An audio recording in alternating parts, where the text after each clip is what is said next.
Hello guys! Welcome to my mini vlog. Linggo ngayon kaya pupunta kami ng church. Nagluto nga lang pala ako ng agahan namin na pancake. Nirequest nga ni Sky na pancake yung agahan namin dahil paborito niya yan. 10:30 service yung inatinan namin sa church ni Sky. Para kahit papaano hindi siya ganun kaaga, tigit sa lahat nakakapag-prepare pa kami ng maayos. Fast forward nga nito, nakasakay na kami papunta ng church. Buti na lang at may tricycle kaagad. Nag-commute na kasi kami ngayon, sira kasi yung motor namin. Gaano man kahirap ang buhay, huwag natin kalimutan maglaan ng oras sa Diyos. Dahil lahat ng blessings nanggagaling sa Kanya. After ng service, dumiretso na kami ng SM dahil maglalaro daw siya. Dahil pagkatapos niyang maglaro, pupunta pa kami ng palengke para bumili nung kakailanganin niya sa buwan ng wika. Pagkagaling namin ng SM, bumili muna kami ng kape. Patanggal stress ba? Char.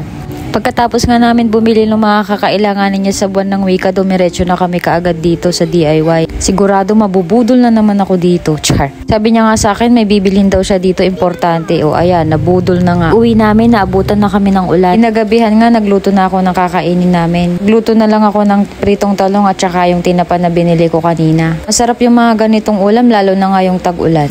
Lalo pag pinartneran mo pa yan ng mainit na kape, char.